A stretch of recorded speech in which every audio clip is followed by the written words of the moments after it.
வணக்கம் உறவுகளே, அனைவருக்கும் வணக்கம். இன்றைக்கு ஒரு விசேஷம் ஒன்று போடுறது வாய்ச்சி போட்டு சொல்லுவோம்.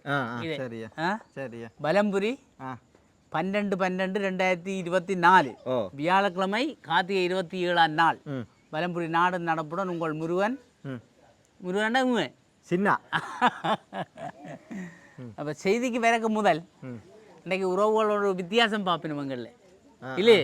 இந்த 2 பேர்லேயும் ஒவ்வொன்று கிடாக்கு தெரியும். இதுக்கு தான் நாங்கள் இவ்வளோ காலமும் கனவு கொண்ட நாங்கள் மேற்கொண்டு வாங்கி முதலாக நாங்கள் பருத்தித்துறை வியாபாரி மூலையில் இருக்கிறோம். வியாபாரியும் கிழக்கு கிழக்கில் ஒரு இடத்தை இருந்து நாங்கள் இப்போ அந்த இதோட இந்த மெக்கு எங்களுக்கு கிடைச்ச இடத்துல இருந்து நிற்கிறோம் இல்லையோ. ஆரண்டு சொல்ல நீ. சரி, நாங்கள் செய்திக்கு போவோம். ஜாலில் பரவி வரும் இனம் தெரியா மர்ம காய்ச்சலால் 7 பேர் மரணம். என்னப்பா வளமையா ஒரு ஆள் 2 பேர் தான் வாசிக்கிறேன். இது 7 பேர் வந்து சற்ற மாதிரிகள் கொழும்புக்கு அனுப்பப்பட்டுள்ளது. என்ன காய்ச்சல்? எலி காய்ச்சல் என்று யோசிக்கிறானவள். ஆனா எலி காய்ச்சல் இல்லை இதுவரைக்கும், சந்தேகம். அப்போ இப்போ செத்த பொடிகள் எல்லாத்தின் செத்தாக்களின் சத்த மாதிரி எல்லாம் கொழும்புக்கு அனுப்பப்பட்டிருக்கு. நீ அங்கேருந்து ரிசல்ட் வந்தால் தான் தெரியும் என்னண்டு. இஞ்சால பேர் மர்ம காய்ச்சலை கட்டுப்படுத்த தேவையான ஆளணியை பெற்று பயன்படுத்துக. சுகாதார பணிப்பாளருக்கு ஆளுநர் எங்கள்ட நாகலிங்கம் சொல்லியிருக்கிறார். வேதநாயம் ஐயா சொல்லிட்டார், ஆளணியை பயன்படுத்துங்க, முதலாவது கட்டுப்படுத்துங்க, என்ன பிரச்சனைன்னு கண்டறியுங்க. சரியோ, உத்தரவு போட்டாச்சு. ஆனால் இதெல்லாம் இந்த ஊடகங்கள் முதல் செய்திகள் இல்லாத இந்த நெகட்டிவாகவே போட்டு விட்டுறது என்ன எல்லாம் பில்லங்கமாக தான் கிடக்குது இல்லையே. முன்னாள் கிராம சேவை ஜானிதாக்கியது பலி. நீ என்ன யோசிச்சு கொண்டுக்கிறாய்? முன்னாள் கிராம சேவர் ஜானிதாக்கியதில் பலி. வவுனியாவின் சம்பவம். வவுனியாவை ஜானதாக்கின யாழ்ப்பாணத்திலே ஜானி எங்கே தாக்கும்? வன்னி சைடு தான் தாக்கும். ஆவரங்காலில் விபத்து, குடும்பஸ்தர் மரணம். பார், முன்னுக்கு அப்படியே அரவாசி செய்தி முழுக்க மரணம். ஜாலில் பெறவும் மர்ம காய்ச்சல், அவதானமாக இருக்குமாறு தொற்று நோய் பிரிவு எச்சரிக்கை. கொழும்புல சொல்லியிருக்காங்களே. இல்லை வந்து செத்தப்புறம் நாங்கள் கவனம் இருங்கோ, ஐயோ ஜாகிரம்னு சொல்கிறது. முதல் மழை வருது, பிரச்சனை வரப்போது, கவனம் ஆயிருங்கன்னு நாங்கள் சொல்ல மாட்டோம் இல்லையே. எங்களுக்கு அது பிரச்சனை தான். என்ன எல்லாம் நாங்கள் அந்த வெள்ளம் வந்த பிறகு தான் வெட்டி திரிகிறது, அணைகட்டை நிற்கிறது இல்லையே. யாழில் மீள் குடியேற்றம் எவ்வாறு உள்ளது? யாழ் மாவட்ட அரசு அதிகாரியிடம் பிரித்தானிய தூதுவர் கேட்கிறார். அவர் வந்து யாழ்ப்பாணத்தில் என்னென்று கிடக்குது, என்ன மாதிரி நடக்குதுன்னு கேட்குறாரு. பார்த்தியா, இங்கேயும் இருந்து வந்து கேட்குறாங்களா யாழ்ப்பாணத்தில் என்ன மாதிரி உங்கள்கிட்ட போக்குவரத்து போகுது, மீள் குடியேற்றங்கள் எப்படி போகுது, காணிகள் விட்டதாம் இந்த மாமன்ட்டு கேட்டுருக்கிறார். அவர் பின்ன கணக்கை காய்ச்சிக்கிறார். எங்கள்கிட்ட அரசாங்கம் சொல்லியிருக்கிறார், இப்படி எல்லாம் பிரச்சனை இருக்குது, எங்களுக்கு வெள்ள நிவாரணம், வெள்ளம் எல்லாம் வந்தது, இப்படி முதல் இனிமேல் வெள்ளம் வராமல் இருக்கிறதுக்கு பார்க்கணும், இந்த வடிகால அமைப்பெல்லாம் சரி செய்யணும். முதல் வெள்ளத்துக்கு எங்களுக்கு 50 மில்லியன் அரசாங்கம் ஒதுக்கி இருக்குது. அதில் நாங்கள் 1 மில்லியன் 49 மில்லியன் செலவழிச்சிட்டோம். எல்லாம் செய்துட்டோம். எல்லாம் அப்படின்ட்டு நான் வடிவா சொல்லியிருக்கிறேன். உங்களுக்கு இந்த போதுனா வைத்தியசாலைகளுக்கு எல்லாம் கொஞ்சம் தளவாடங்கள் தேவையாடக்கு பெற்றுத்தாங்கொண்டெல்லாம் சொல்லி கேட்டுருக்குறேன். சரியோ, மாவட்ட அரசாங்க அதிபர் தானே, எல்லாம் கேட்டுக்கிறேன். வடிவா கதைச்சிக்கணும். வேலையே நடக்குது, ஆனால் வேலையை எங்களுக்கு தெரியாது நடக்குது. சரியோ, நடக்கிறதெல்லாம் நடந்து தான் இருக்குது. நைனாதீவு நெடுந்தீவுக்கான படகு சேவைகள் நிறுத்தம்.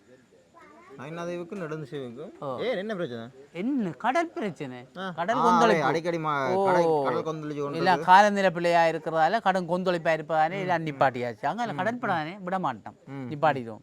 அப்போ இந்த வேலைக்கு போகிறது அரச உத்தியோகத்தர் எல்லாம் இப்போ லீவில் நிற்கணும். மிஞ்சாலே போலாது தானே. என்ன கோயிலுக்கு நல்ல லீவு, ஆனால் சொந்த லீவில் கழிச்சு விட்ருவாங்க, கவனமாக இருக்கணும். மிஞ்சால நைனாதீவுக்கும் கோயிலுக்கு போகிறதுக்கும் லீவு.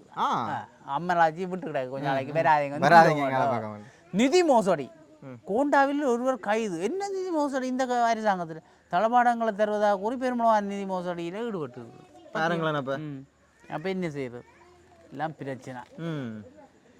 130 மில்லியன் பெறுமதியான போதைப் பொருளுடன் சந்தேக நபர் ஒருவர் கைது. அது அங்கால ககதுடுவர். அதிகாரிகள் மனிதாயத்துடன் மக்களிடம் நடந்து கொள்ள வேண்டும். பிரதமர் கரணி அமரசூரிய. இது நாங்களே முதல் சொல்லிட்டோம், அரசு ஊழியர்கள் எப்படி இருக்கணும், எப்படி நடக்கணும் ரெண்டு. இந்தியா சொல்லிக்கிறேன், அதிகாரிகள் மனிதாயத்துடன் நடக்கணும், சும்மா கடிக்கக்கூடாது. தெரியும் மக்களிடம். மக்கள்ன்றது யாருன்றதை முதல் பிரிக்கணும். யாருக்காக சேவை செய்கிறீர்கள்ன்றதை புரியணும், ஆறு அதிகாரிகள் இருக்கிறன்றது யோசிக்கணும். அதுக்கு தக்க மாதிரி மக்களோட இருக்கணும், மக்களோட கண்ணியமாக பார்த்துக்கொள்ளும். சரியோ? அதை சொல்லியிருக்கிறார் கரணியமாக சொல்லியிருக்காங்க. இனி செய்வினம் நாங்க சொன்னது அது மாடு மாடு சொன்னா கேளாது, மணிகண்ட மாடு தான் சொல்லணும். இட்டடை மாடு குளத்தின் 2 வான்கதவுகள் திறப்பு. நாங்கண்டே போய் எத்தனை கதவு திறந்துருந்தேன். அந்த வீடியோ அப்லோட் ஆகி கொண்டு இருக்குது. சரியா, நான் நினைக்கிறேன் ஒரு 2 நாளா அப்லோட் ஆகுது, வந்து சேருது. 2 அநேகமா அப்லோட் ஆயிடும். கட்டாயம் அந்த வீடியோ பாருங்க. அப்ப அதுக்கு என்ன செய்யறோம்? அப்ப மெக்கண்டு கத்தி மெக்கி கிடக்கு. அப்ப இனி அப்லோட் இல்லையாண்டு நான் அப்போ காய்ச்சி கொண்டு நிறைய பேர் முன்னால இருந்து பார்த்து அவங்க ஒன்றும் கதைக்கெல்லாம் போயிடுது. இப்ப மைக் கிடைச்சிட்டு தானே இனிமேல் பாரு விளையாட்டு. டெலிகாம்காரன் வருவாங்களே எங்களுக்கு தேவைக்கு, இவங்களை அப்லோட் பண்ண கஷ்டமா இருக்காம். நாங்களுக்கு செய்து கொடுத்துருவோன்னு வந்து வருவாங்க, வச்சு விட்டா சரி. என்ன இந்த மைக் இல்லாம நாங்கள் பட்ட பாடம் எங்களுக்கு தானப்பா தெரியும். தாழ்நில பகுதி மக்களே எச்சரிக்கையா இருக்கட்டும். வான்கதவு 14 வான்கதவுகளில் 2 வான்கதவுகள் 6 இன்ச்சு அப்ப அடி தான் திறந்துருக்கு. அடி திறந்துருக்கு. அதுக்குள்ள தண்ணி பாஞ்சு கொண்டு இருக்குது. சரி, அழகா பாக்குறத போய் விருப்பமானாக்கள் போய் பார்க்கலாம். இந்த அழகை பார்க்கறான்னு கீழே இறங்கி போய் சேர்றேன். கவனமா இருக்கணும். ஜாலில் பரவும் மர்ம காய்ச்சல் எலிக்காய்ச்சலாக இருக்கலாம் என அச்சம். சரியோ? இவர் கேதீஸ்வரன் ஐயா சொல்லிக்கிறார். கொஞ்சம் கஷ்டமா எலிக்காய்ச்சல் சொல்றாங்க, ஆனால் அது உறுதிப்படுத்தப்பட்ட தகவல் இல்லை. இப்போ அதெல்லாம் இனி எலிக்காய்ச்சல் என்று சொல்லலாது. ஆனால் அவன் என்ன ஊகிக்கணும்னா வெள்ளம் இருக்குது, வெள்ளத்துக்கால எலிகள் எல்லாம் வெளியில பாஞ்சு தெரிஞ்சு சிறுநீர் கழிக்குது. அந்த சிறுநீர்லேருந்து எங்கள்ட வயல்வெளி வழியே இருக்கிற வயல் விவசாயிகள் அவன் இந்த சேத்துக்க உழைக்க தெரியக்க அந்த காலில் இருந்து எங்களுக்கு சில பல காயங்கள் இருந்து இன்ஃபெக்ஷன் ஆகி எலிக்காய்ச்சல் வருதுன்னு சொல்லினோம். 2 நாளுக்கு கூட விட வேண்டாம் காய்ச்சல். நீங்கள் காய்ச்சல் போட்டு இந்த பனடோல் போட்டு பார்ப்போம். முதல் 3 நாள் ஆகிறது, இப்ப 2 நாளும் விடாமல் போக சொல்லிட்டாங்க. ஒன்றும் வைக்க வேண்டாம், மல்லி தண்ணியை வச்சு குடிச்சு பார்ப்போம். பனடோல் போட்டு பார்ப்போம். கதைக்கு இடம் இருக்க கூடாது, உடனே போடணும். சரியோ? அதுவும் யாழ்ப்பாணத்துல பருத்துறை பக்கம் தானே கூடுவாக்குறாங்க. நிலைமை பருத்தித்துறை, கரவட்டி, சாவச்சேரி ஆகிய சுகாதார வைத்திய அதிகாரி பிரிவுகளில் ஒரு வகையான காய்ச்சல் பரவி வருகிறது. பாத்தியோ? பருத்தித்துறை, கரவட்டி, சாவச்சேரி அப்படி அந்த ரோட்டால யாழ்ப்பாணத்துக்கு போகல. கவனமா இருங்க. 33% மின் கட்டணம் குறையும். எமது நிலைப்பாடு மாறாது என்கிற நலிந்த ஜஸ்டிஸ். அப்போ என்ன 33 தான் குறைய போகுது என்றாலும் குறைக்கிறாங்க. யார் சொல்லியிருக்கிறது? இவர் தான். எமது நிலைப்பாடு மாறாது என்கிற நலிந்த ஜெயதிஸ். சரியா, நாங்கள் குறைக்கிறோம்னு சொல்லிட்டோம். மக்கள் இதுதான் எங்கள்ட கடை. நீங்கள் இனியே பார்த்துக்கொள்ளுங்க, இனிமேல் நடக்கும், அது நீங்க பார்த்து சொல்லிட்டாங்க. புத்தக விற்பனையில் வீழ்ச்சி, பட்வரிய விலக்குமாறு கோரிக்கை. புத்தகங்கள் வீழ்ச்சி. இப்போ படிக்கிறார்களும் குறைவு தானே. இது வாசிப்பு பழக்கம் குறைஞ்சிட்டு. முந்தி ஒவ்வொரு வீடுகள்லேயும் லைப்ரரி இருக்கும். சரியோ? நூல் நிலையம் ஒன்று இருக்கும். சரியோ?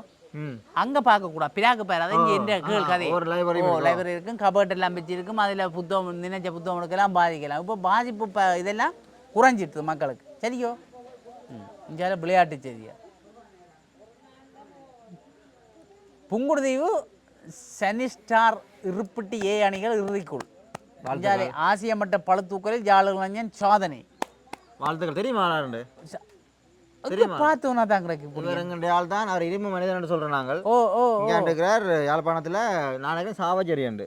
புஷாந்தன் மொத்தமாக 830 கிலோகிராம் இடையே தூக்கி 3ஆம் இடத்தை பெற்று சாதனை படுத்துள்ளார். இவருக்காக பாடுபட்டு இது செய்தவர் வந்து ஜே.கே. ஃபிட்னஸ் சொல்லி யாழ்ப்பாணத்தில் சாவச்சேரியை சேர்ந்த 29 வயது முதல்வருக்கு வாய்ச்சி. நாங்கள் இவரை பற்றி நாங்கள் இவர் ஆரம்பம் வந்து இவர் கை கொடுத்து எல்லாம் அவரை வந்து முன்னேற்றி விட்டதில் வந்து யாழ்ப்பாணத்தில் அந்த ஜே.கே. ஃபிட்னஸ் அந்த போட்டெல்லாம் போட்டு ஜிம் அடிக்கிறது ரைட், அவங்கெல்லாம் அதில். அமிதாப் ஷாருக்கானை பின்னுக்கு தள்ளிய டோனி. சீருடை துணிகள் சீன தூதுவரால் கையளிப்பு கொடுத்துருக்காங்க. எல்லாரும் அன்பளிப்பா வழங்கப்பட்ட பாடசாலை சீருடை. பாடசாலைகளுக்கு இனி தை மாதம் பெறப்போகுது இல்லை, இப்போ கொடுத்து விட கொண்டே தச்சு போடுங்கள் பிள்ளைகள். அதுக்கு தான் மின்சார மாவியாக்களால் மின் துண்டிக்கப்படும் அபாயம். இது என்ன கரைச்சல். இவங்களும் அதுக்குள்ள எல்லாம் மாவியான்னு எல்லாத்துலேயும் இருக்கிறாங்களே. எல்லாத்துலேயும் மாஃபியா இருக்கிறாங்க. மாஃபி. ஆசிய சதுரங்க இறுதிப் போட்டியில் பங்கேற்பு. யாழ் இணைவில் கிழக்கை சேர்ந்த கஜீனா தர்ஷன் என்ற மாணவி ஆசிய சதுரங்க இறுதிப் போட்டிக்கு தெரிவாகியுள்ளது. வாழ்த்துக்கள் எல்லாம் கஜீனா வாழ்த்துக்கள். பிறப்பு சான்றிதழ் பதிவில் 76 பயனாளிகள் பயனடைவடைஞ்சிக்கிறோம். அன்றைக்கு இங்கே மாவட்ட செயலகத்தில் நடந்தது இது நடமாடும் சேவை. அதில் 76 பயனாளிகள் பயன்பெற்றதாக அரசாங்க அதிபர் சொல்லியிருக்கிறேன். சரியோ? பரவாயில்லை. பால்நிலைசார் வன்முறைகள் துடைத்தெறியப்பட வேண்டும். வடக்கு ஆளுநர் தெரிவிப்பு. வேதநாயகமாக அடிக்கடி இறங்கி விளையாடுறது அவர் எல்லாருக்கும் ஆர்டர் போடுறார், எல்லாரும் செய்கிறார். அதை இதை இருந்தோண்டு ஆள் கட்டுறமெல்லாம் நான் நினைக்கிறேன் கொஞ்ச நாள் அவர் கொஞ்சம் ஓய்வு பெற்று இருந்தவர் இல்ல, அதுக்குள்ள பிளான் பண்ணிருப்பாரு. எல்லாம் அப்படி இப்படின்றது பிளான் பண்ணி. வடக்கு கிழக்கு மாகாணங்களில் நாளை வரை மழை தொடரும். மழை தொடரும் நாளை வரையா புவியத்துறை பேராசிரியர் தெரிவிப்பு. சரி, போதனா மகப்பேற்று விடுதி குறைபாடுகளை நிவர்த்திக்க கோரி மகஜர் கையளிப்பு. அங்கே கொஞ்சம் பிரச்சனையாக நடக்குது. அது இனியெல்லாம் சரி வரும். என்ன குடும்பினம் தானே அங்கே அங்கே அண்டை இவரும் வந்துக்கிறேன், இவரும் சொல்லியிருக்கிறார். கண்ட பிரதிபன் ஐயா சொல்லியிருக்கிறார் இல்லையே, ஆசை வைத்தியசாலைக்கு கொஞ்சம் தளபாடம் கவர்மெண்ட் அந்த பிரிட்டிஷ்காரங்க உடைமை பரிசில் பரீட்சை விசாரணை ஒத்திவைப்பு. அப்போ இது இப்போதைக்கு வராது, வரும் ஆனால் வராது.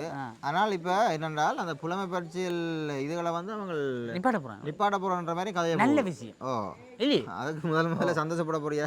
நான் தான் குறைச்சி நிப்பாட்டின அந்த புள்ளியல் பாவம் அதோட போட்டு வதைச்சு கசக்கி அதோளுக்கு ஐயோ கடவுளை தாயப்பன் தானே படிக்கிற புள்ளியல் படிக்கிறேன் இல்லையே. பயிர்களுக்கான சேதம் தொடர்பில் 1 லட்சம் விவசாயிகள் முறைப்பாடு. உத்தேச மின்கட்டண திருத்தம் ஜனவரியில் இறுதி முடிவு. சரியோ, ஜனவரியில் தான் இறுதி முடிவு வரப்போகுது. மதுபாவனையை கைவிட்ட தென்கொரிய மக்கள் தெரியுமா பகுதி? மதுபாவனையை கைவிட்ட தென்கொரிய மக்களாம்.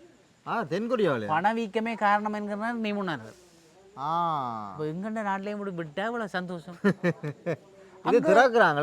மதுபாவனை எல்லாம் சும்மா கிடக்காமங்க ஆக்கள் பொறையில் ஏன் பொறையில் ஜோதிச்சு கொண்டு போனா பணவீக்கமா ஜனம் கஷ்டம் தானே. தென்கொரியாவில் தென்கொரியா மக்கள் பணவீக்கம் இருக்கிறார்கள். அப்போ அது மாதிரி எங்களுக்கு முளைக்குதோ ஒன்றை பணவீக்கம் வந்தால் தான் கூட குடிக்கிறாங்க. எங்களுக்கு என்ன வீக்கம் பெறட்டும், நாங்கள் வயிறு வீங்க வைப்போம் குடிக்க சொன்னிப்பாங்க இல்லையே. வேட்டை நாய்களை பந்தயத்துக்கு நியூசிலாந்தில் தடை விதிப்பு. வேட்டை நாய்கள் நியூசிலாந்து தடை வச்சுட்டாங்களோ, அது பாவம் அதோட போட்டு வெறுத்துறீர்கள், அதுக்கு போதைகளை கொடுக்குறீர்கள் அண்டெல்லாம் நிப்பாட்டிட்டாங்க. IS அமைப்பு மீண்டும் தலைதூக்க வாய்ப்பு, எச்சரிக்கையும் அமெரிக்கா. திரும்ப அதுக்கும் ஏதோ தலைவுக்கு மட்டும் சொல்லி போட்டு அடிக்க போறாங்க. என்னதுக்கும் சிரியாவின் இராணுவ தளவங்கள் மீது இஸ்ரேல் சரமாரியான தாக்குதல், அது நிற்காது. சரியோ, இது அடிச்சு இஞ்சு பேர் செருக்குளத்துக்கு மேலே ஏறிக்கிறான். இலக்குகளை அடையும் நிலையில் ரஷ்யா புலனாய்வு பிரிவு என்ன ஏறிந்தா கொண்டு போ டேங்கு. சரியோ, ஏறிந்து போறாங்க ரஷ்யா புலனாய்வு பிரிவு. அடிபடி சாகிறாங்க. மனிதன் கொள்றான், மனுஷன் சாப்பிட்றான்டா தம்பி பையலே. ஜனாதிபதி புடினை சந்தித்த ராஜ்நாத் சிங். புடினை யார் சந்திச்சேன்னு புடின் விடாம தான் நிற்கிறேன். இரும்பு மனிதன். மதுபான சாலைகள் மூடப்படும் நிலையிலும் பல மதுபான ஆலைகள் மற்றும் மதுபான கடைகள் வரி செலுத்தாததாலே இவங்க மூடுறாங்க, வரியை கொடுத்து விட்டுருவாங்க. இப்போ இது மெண்டிஸ் இது நிப்பாண்டானே அது மாதிரி நீ எல்லாம் கட்டத்தில் நிற்கிறேன். அப்போ இப்போ நானும் தறி கொடுக்காம இருந்துக்கிறேன். என்ன அந்த கிம்பளம் பண்ணுற சம்பளம் கொடுக்காம கிம்பளம் கொடுத்த மாதிரி வரியை கொடுக்காம கிரி கொடுத்தவி என்ன தெரியும். கொழும்பு துறைமுக திட்டத்துக்கு அமெரிக்கா நிதி தேவையில்லை, அதானி குழுமம் சொல்லுது. சரியோ, இஞ்சாலே காய்ச்சல் நீடித்தால் காலம் தாழ்த்தாது வைத்தியசாலையை நாடவும் வைத்தியர் பேந்தர் ராஜா அறிவுறுத்து. கட்டாயம் சின்ன பிள்ளைகளை தண்ணிகளுக்கு விடாதீங்க, வழியா இறங்கி விளையாட விடாதீங்க. கரைச்சல் உறவுகளது போராட்டத்தை புகைப்படம் எடுத்த புலனாய்வாளர்கள் எடுத்துக்கிறார். இது அப்படி அரசாங்கம் சொல்லியிருக்காது. என்ன மாவீர தினத்துக்கு ஒன்றும் செய்யக்கூடாதுன்னு சொன்னது என்ன? இஞ்சால மன்னாரில் இடம்பெற்ற விழிப்புணர்வு ஊர்வலம் நேற்று மனித உரிமை இதுதானே, அதையெல்லாம் வைத்து கொண்டாடிக்கிறோம். இஞ்சால மதுபான கடைகளுக்கு எதிராக கண்டன போராட்டம் கிளிநொச்சியில். யாழில் இடம்பெற்ற விவசாய குழு கூட்டம் விவசாய கடன் பீடை கட்டுப்பாடு தொடர்பில் ஆராய்வு. நல்ல விஷயம். இஞ்சால விசோடையில் இறந்த நிலையில் புலி ஒன்றின் சடலம் மீட்பு. புலி விசோடு கொண்டு வந்தது. இறந்த நிலையில் புலி ஒன்றின் உடல் நேற்று முன்தினம் முல்லைத்தீவு மாவட்டத்தின் விசுவோடு தொட்டியடி அங்கே காடு கொஞ்சம் செத்துட்டுது. என்ன பாவம். விசுவோடு தொட்டியடி பகுதியில் உள்ள கோவில் வளாகத்தில் அமைந்துள்ள மடப்பள்ளி பகுதியில் இறந்த நிலையில் புலி ஒன்று என்ன அம்மன்டே வானம் வந்து சொல்ல போகிறாங்க. புலி ஒன்று இருந்ததை அவதானித்த பூசகர் மாவட்ட வன ஜீவராசிகள் திணைக்களத்தினருக்கு தவறு. அதுதான் இப்போ தச்சையும் புலிசிலோட அம்மாளாச்சி இந்த வானம் தானே இருக்காது. இதை வந்து இப்போ நாங்கள் கடவுள்ன்றவில்லோ தச்சையும் கடவுள் உண்மையாக இடவானத்தில் ஏறி சிவபெருமான் பாம்பை எப்படி போட்டு போட்டால் வந்து என்ன செவி எழுதுவாங்க. கொஞ்சம் ஓடும், கொஞ்சம் புதினம்பாகவும், கொஞ்சம் இஞ்சுக்கிறாங்க ஆரணி என்ன விளையாடி தெரியாதவளைய பிசைரோ உனக்கு பைத்தியமோ லூசோ இப்படிதான் கேட்கும் எங்களை ஏங்கள் அப்படித்தான் கேட்குறோம் மற்றவனு அப்படித்தான் கேட்கும் அதே கடவுள் வந்து சிவருமா பார்த்துட்டு என்ன இது சரி வேற நான் .com பண்ணி போட்டால் இதுதான் நடக்கும் கவனமாக இருக்கணும் ஆரம்பிக்கணும் அதான் ஒன்று தீர விசாரிக்கணும் முதல் இல்லையா தீர்மானங்கள் எடுத்து போட்டு எடுக்கக்கூடாதோ ஜாலியிடம் அது பார்த்துட்டோமா அதை கவனமாக இருங்கோ இஞ்சாலே உள்ளூராட்சி மன்றங்கள் மாற்றமடைய வேண்டும் வடக்கு ஆளுநர் சொல்கிறேன் முதலீடுகளை ஊக்குவிக்கும் வகையில் உள்ளூராட்சி மன்றம் அவர் எல்லாம் பிள்ளையான் தான் ஓ யாழ் மாவட்ட செயலகத்தின் சிறுவர் அபிவிருத்தி குழுவின் காலாண்டு குழு கூட்டம் 4வது காலாண்டுக்குரிய குழு கூட்டமானது யாழ்ப்பாணம் மாவட்ட பிரதி அரசாங்க அதிபர் மனதலிங்கம் பிரதீபம் அவர்களின் தலைமையில் நேற்று பிற்பகல் 2 மணிக்கு மாவட்ட செயலகத்தில் நடந்தது சரியோ ஓ அடுத்தது பார்ப்போம் இந்த சபாநாயகர் அசோக எங்கள் பல்கலைக்கழகையில் படிக்கவில்லையா ஜப்பான் பல்கலைக்கழகம் எழுத்து மூலம் அறியும் எங்கேயோ கண்ணை சேர்த்துக்கிற இடத்துக்கு கொடுத்துட்டாங்களோ இப்போ என்ன நடக்குது இப்போ சபாநாயகர் நிலைமை பெரிய பிரச்சனை தான் வரப்போகுது இது என்ன கரைச்சல் ஒரு தானே நிம்மதியாக இருக்க விடுறாங்களே இல்லை கவக்க தான் பார்க்குறாங்க நீண்ட தூர சேவையில் ஈடுபடும் ரயில் பயணச்சீட்டு முன்பதிவில் மோசடி எல்லாம் மோசடியும் பொருள் நீக்கும் பொருள் இல்லைம்மா இந்தியாவில் பார்ப்போம் மக்களின் மனநிலையில் மாற்றத்தை ஏற்படுத்த வேண்டும் பயங்கரவாத தடைச்சட்டம் தொடர்பில் அமைச்சர் கேஷன் மக்களின் மனநிலையில மாற்றத்தை ஏற்படுத்தணும் உண்மைதான் மனங்கள்ல தான் மாறணும் இப்போ பயங்கரவாத தடைச்சட்டம் நிகழ்நிலை காப்பு சட்டம் என்பன தொடர்பில் அவசியமான அடுத்த கட்ட நடவடிக்கை முன்னெடுக்கப்பட வேண்டும் என நீதி மற்றும் தேசிய ஒருமைப்பாட்டு அமைச்சர் கர்சன் நாணயக்காரர் தெரிவித்தார் தாம் பெரும்பான்மை ஆணையை பெற்றிருப்பதை காரணம் காட்டி தன்னிச்சையாக செயல்பட மாட்டோம் நாங்கள் இந்த பெரும்பான்மையாக கிடக்கின்ற பிறகு நாங்கள் நினைச்செல்லாம் செய்ய மாட்டோம் படம் காட்ட மாட்டோம் நினைச்செல்லாம் செய்ய மாட்டோம் சர்வாதிகாரம் இல்லையோ சரியோ மக்களுக்கு தேவையானதான் செய்வோம் சாந்தமான முகமாக தான் கிடக்கு கூட சாப்பிட்றோட அதுதான் பிரச்சனை இந்த செய்தி முடிச்சு இளைஞர் கைது இங்க சமூக வலைத்தளங்களில் என்ன கதை விடுங்க சமூக வலைத்தளங்களில் நிர்வாண புகைப்படங்கள் மற்றும் வீடியோக்களை வெளியிட்ட 19 வயது சந்தேக நபர் ஒருவர் கைது செய்யப்பட்டுள்ளார் வடமேல் மாகாண கணனி குற்ற புலனாய்வு பிரிவினால் முந்தளம் போலீஸ் பிரிவுக்குட்பட்ட பந்தல ஓயா பகுதியில் வைத்து சந்தேக நபர் நேற்று முன்தினம் கைது செய்யப்பட்டுள்ளார் பொடியல் கவனிச்சு கொள்ளுங்க இளம் பிள்ளைகள் தான் கவனிக்கணும் இந்த விஷயங்களை சும்மா தேவையில்லாத வேலைகள் பார்த்துடாதீங்க இப்போ அந்த போட்டோ போடுறதே பயம் இப்ப கழுத்தை வேறு ஒரு ஆண்டே கீழ்பக்கம் வேறு ஒரு ஆண்டியை போட்டு விட்டுருவாங்க இல்லையோ அப்ப கழுத்தை எந்த போட்டுட்டு மிச்சத்தை ஆட்டியை போட்டாலும் உங்களுக்கு தெரியாது அப்போ போயிட்டான இல்லையே எவ்வளவு பிரச்சனை பார் இந்த தொழில்நுட்பம் வளர்ந்து இவ்வளவு கேவலப்படுத்துறாங்க கவனமா இருங்க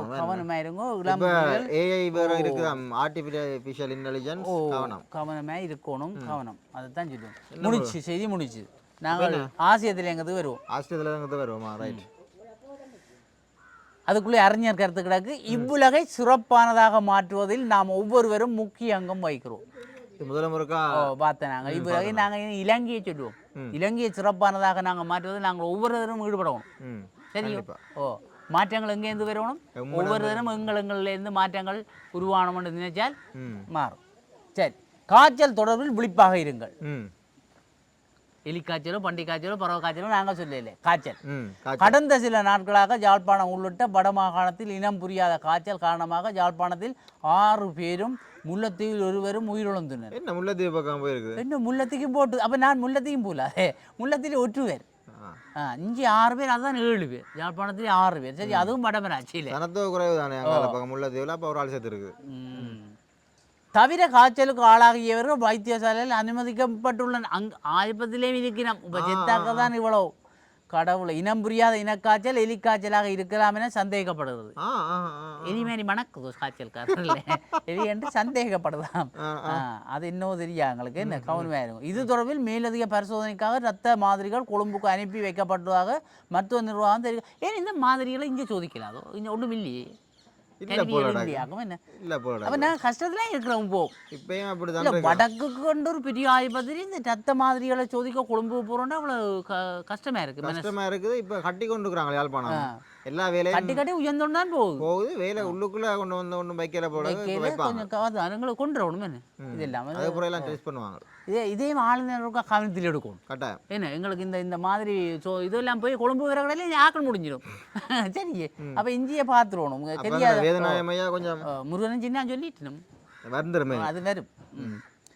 அப்போ இந்தியாவிலே அண்மையில் வடமாநிலத்தில் ஏற்பட்ட கடும் மழை வெள்ள காரணமாக எலிகளின் சலத்தில் உள்ள பாக்டீரியாக்கள் மற்றும் விலங்குகளில் இருக்கக்கூடிய உண்ணிகளால் இந்த தொற்று நோய் ஏற்பட வாய்ப்பு உண்டு என கூறப்படுது. ஆடு மாடுகள் எல்லாம் வெள்ளத்துக்காக கிடக்குது. உண்ணிகள் எல்லாம் கலந்து அப்படியே வெள்ளத்தோட வந்து எங்கள்கிட்ட காலை பிடிக்குது. காலை பிடிச்சா என்னையும் கடிக்கும். கடிச்சா என்னையும் காய்ச்சல் வரும். பேசுனேன் சரியோ. ஓ எலி எல்லாம் என்னது அவன் ஜூரின் அவன் டொய்லெட் எல்லாம் தண்ணியை விட்டு அவன் என்னறது அவன் வாஷ் ரூம் எல்லாம் தண்ணி. அப்போ அவன் தண்ணிக்கு ஜூரினை கழிச்சோடனே அப்போ அதுக்கு மேலே நாங்கள் போய் உழக்க அதில் பெரிய பிரச்சனைகள் வருது. கவனமாக இருக்கணும். பார்த்தியோ அது உள்ள குற்றம் சொல்லக்கூடாது. எங்கெல்லாம் குற்றம். அப்போ அதே போல் எங்கள் பிரதேசத்தில் எலிகளின் தொல்லை தாராளமாக உள்ளது. அதுக்கு பஞ்சமில்லை. இது தவிர தெரு நாய்கள், பூனைகள் மற்றும் பிராணிகளில் இருக்கக்கூடிய நோய் தொற்றுக்களும் உண்ணி தொல்லு போன்றவற்றை நாம் நடமாடுகின்ற இடங்களில் பரவி இருக்கக்கூடிய ஏது நிலைகளும் உண்டு. சரியோ, எல்லாம் கவனமாக இருக்கணும். உண்மையில் மழை வெள்ளம் தேங்கிய குடியிருப்பிடங்களில் தொற்று நீக்குதலின் பொருட்டு கிருமி நாசினிகளை விசிறியிருக்க வேண்டும். அதை நாங்கள் செய்ய மாட்டோம். அதெல்லாம் வந்த புறம் செய்வோம். டெங்கு வந்த உடனே டெங்கு மருந்து அடிப்போம். மரமுன் காப்பதே சிறந்தது. அதெல்லாம் நாங்கள் வந்தபின் காப்போம். அப்படித்தான் செய்வோம். எனினும் அது விடயத்தில் நாமும் பாராமுகமாக இருந்துவிட இப்போது எலிக்காய்ச்சல் அல்லது உண்ணிக்காய்ச்சல் தாக்கத்தை நாம் அனுபவிக்க வேண்டியவர்களாக உள்ளது. அடிக்கடி ஆள் பிஸியானால் ஒரு கோல் வந்தோண்டு இருக்குது. கோல் வருது என்னன்னு தெரியா. இது கரைச்சல் என்ன தொல்லைபேசி. ஆக தற்போது வடமாகாணத்தில் பரவி வரும் காய்ச்சல் தொடர்பில் நாம் காலதாமதம் செய்யாமல் உடனடியாக அரச வைத்தியசாலைகள் நாடுவது அவசியம். உடனே பூங்கோ அதுதான் சொல்லி. மற்றது இப்போ போன உடனே இப்போ நீங்கள் ப்ரைவேட்டாக காரணம் நிற்க வேண்டாம். நேரே போங்க. பேர் ப்ரைவேட்டுக்கு போனாலும் கடுமையாக வந்தோடனே அங்கே நேர்த்தி விட்ருவான். இப்போ ப்ரைவேட்டுக்கு போனாத பிறகு என்ன ஓவர் கேஸ்ண்டா அங்கே ஏற்றுறேன். நேரு இறுதி இடம் பெரிய ஆஸ்பத்திரி தான். நேரத்துக்கு பெரிய ஆஸ்பத்திரி போட்டால் கிடைச்சது. மாநச்சிரவு அவங்களுக்கு ஆம்புலன்ஸ் நாங்களே போய் இருந்துருவோம். என்ன போய் நான் காய்ச்சல் வந்து உடனே போடுவோம். நீ இப்போ வந்துடும் என்ன காய்ச்சல் இதெல்லாம் கட்டச்சல் வந்து கவனம் வேறுங்க. இப்போ இந்த பெனடோல் போட்டு இருப்போம். பஞ்சியில் தயவு செய்து இருக்காதீங்க. கொஞ்சம் பேர் இருக்கிறது ஆக்கள் இருக்கணும். அப்படி ஆக்கள் ஆக தற்போது வடமாநிலத்தில் பரவி காய்ச்சல் தொடர்பில் நாம் காலதாமதம் செய்யாமல் உடனடியாக வைத்தியசாலை போகணும். சரியோ. அதே நேரம் எலிகளை தெருநாய்களை இல்லாது செய்வதற்கான முயற்சிகளை தனிநபர் முதற்கொண்டு அரசு அமைப்புகள் ஈடாக செய்வது மிக மிக அவசியம். உண்மையிலே என்ன சொல்லு, தெருநாயாளால் பெரிய பிரச்சனை இல்லை, வளர்ப்பு நாயாளாலேயும் பிரச்சனை. எங்கள்ட வீட்டை கூட எந்த விட்ட நாய் இல்லை, ஒன்றும் இல்லை. ஆனால் முன்னுக்கு ஒவ்வொரு நாளும் கதவு திறந்து நான் அவன் டொய்லெட் ஆடுறான் எனக்கு வேலை ஆட்டு நாயல். பக்கத்து வீட்டுனா தண்டை வீட்டை இருக்காம எந்த வீட்டை வந்து இருந்துட்டு போகுது. அதுவளுக்கும் விளங்குது. எந்த வீட்டை அசுத்தப்படுத்தக்கூடாது, துப்புரவாக்கடை கேட்க அதில் போய் இருப்போம் வந்து இருக்குது. பூனை அப்படி என்கிட்ட வீட்டை விட்ட பூனை இல்லை. பக்கத்து அங்கே 4-5 வீடு தாண்டின பூனை வந்து வீட்டை இருக்குது. நான் தான் டொய்லெட் ஆடுறேன். இது உண்மை. அப்போ ஒவ்வொருவரும் அந்த கவனம். நீங்கள் செல்ல பிராணிகளை வளர்க்குறீங்க, கவனமாக இருக்கணும். அரியணைப்படுத்துது இல்லை எங்கள்ட சமூகம், எங்கள்ட சுற்றுச்சூழலில் தான் மாசுபடுத்துது இல்லையே. அப்போ ஒவ்வொரு பிராணிகளை வளர்க்குறவங்க கவனமாக இருக்க சொல்லி தான் சொல்லப்படுது. சரியோ. அப்போ அது ஆபத்துகள் வருகின்ற போது நாம் உஷார அடைவதை விட அந்த ஆபத்துக்களை ஏற்படுத்தக்கூடிய மூலங்களை முன்கூட்டியே கட்டுப்படுத்துவது வருமுன் காக்கின்ற பணியாக இருக்கும் என்பது இங்கு கருத்தில் கொள்ளப்பட வேண்டும். அப்போ நாங்கள் வருமுன் தான் காக்குவோம். ஆகையினாலே இந்த எலிகளையும் பார்த்த எலிகளை நாங்கள் பார்க்கலாது, அது எலிகளை அழிக்கிற வழியை பார்க்கணும். இந்த சில பிராணிகள் நாய்கள் தொல்லைகளை எல்லாத்தையும் மக்கள் பார்க்கலாம். உங்கள் நாய்களை கட்டி வளர்த்தால் நல்ல இல்லையே. கட்டி வளர்த்து விட்டால் ஒரு பிரச்சனை இல்லை. அப்போ இந்த காய்ச்சல்லேருந்து எங்கள்கிட்ட மக்களை காப்பாற்றுறதுக்கு மக்களும் நாங்களும் உஷாராக இருக்கணும் என்று கூறிக்கொண்டு விடைபெற்றுக் கொள்வோம். நன்றி, வணக்கம்.